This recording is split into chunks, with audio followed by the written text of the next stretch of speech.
Hello again, Space Jailer Reviews.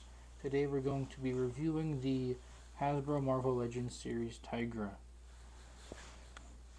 We're going to start off this review with a height measurement. I guess I'll just start with this. 15 centimeters, which makes her about almost exactly 6 inches, but if you count it to the top of her head, it's a little over 5 3/4 inches. We're also going to do a new ranking system for this video. Anything under 5 as the overall rating gets sent to the graveyard. So that should be fun. We're going to do some comparisons with her.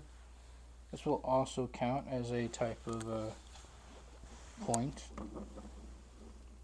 This is her next to a NECA Toys Terminator. This is her next to a McFarlane Toys Batman. This is a Page Puncher's Batman. This is her next to a McFarlane Toys Hush Batman, the DC Multiverse one. He's very tall. This is her next to the McFarlane Toys Mortal Kombat 11 Spawn. Also very tall. I'm not sure how tall she's supposed to be. She seems okay to me. Next to Spider-Man. It's kind of tall. Next to the McFarlane Toys Doomslayer.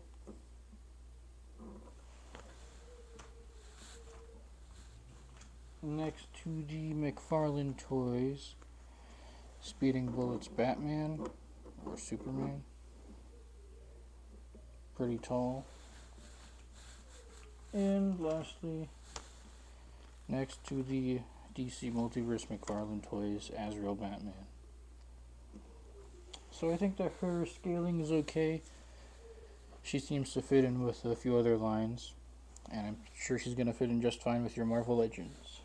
I want to actually show another Marvel Legends. Here's her next to Sleepwalker. Sleep Eater, forgot his name. I don't know. I don't care.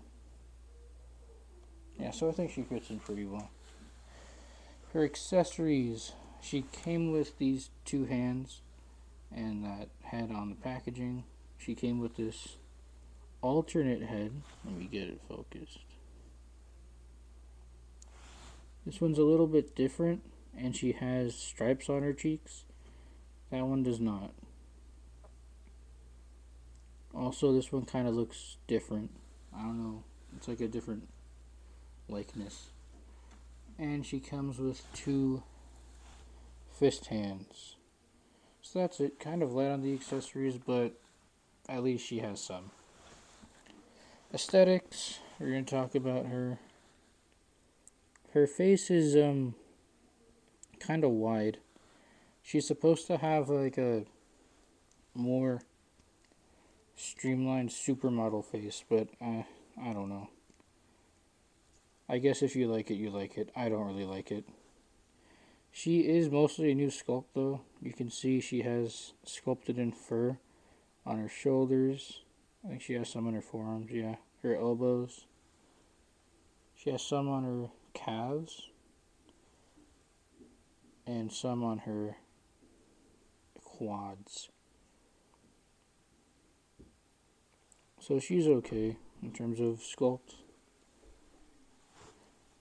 She also has these claws, but I don't really like them because on the packaging, she clearly has white nails for claws, but they didn't bother to paint these ones.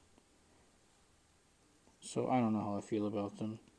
They did manage to paint a line on them though, a stripe, but no claws. So that's a bummer.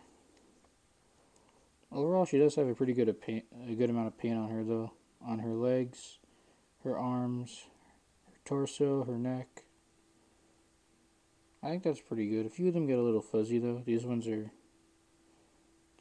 pretty nice. I don't know about these ones. They're a little bit fuzzy. The tail has some The tail pops off pretty easily too, so I guess if you want to count that as an accessory, you could.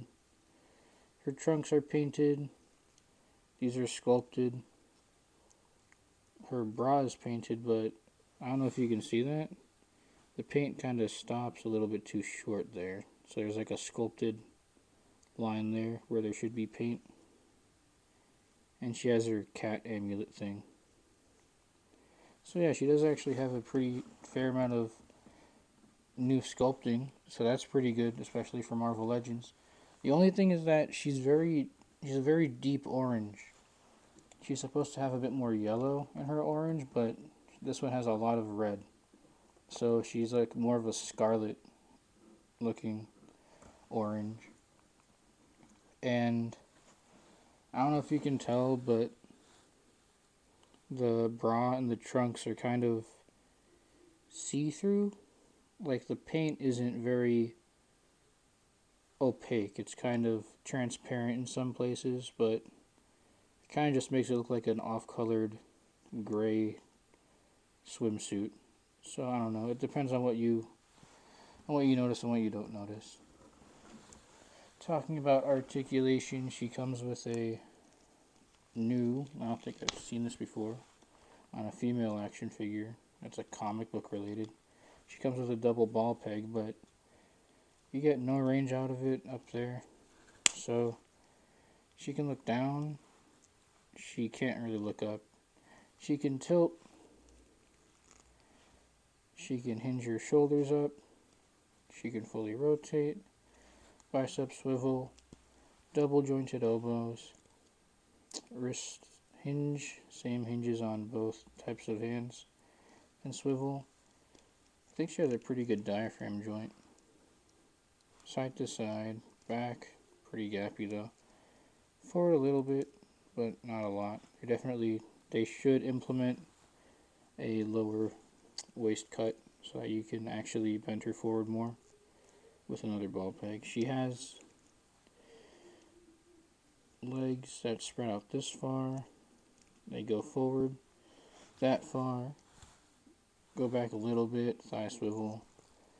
Double jointed knees. She's nicely proportioned in the legs. Joints are hard to crank on. And her feet are pretty gummy. So be careful. They go up pretty far, they go down, and they rock. So she has pretty okay articulation. I forgot to rank the aesthetic. She has like a 7 out of 10 aesthetic. I would like it if she had a better face and better colors. The articulation is decent. That's like an 8 out of 10.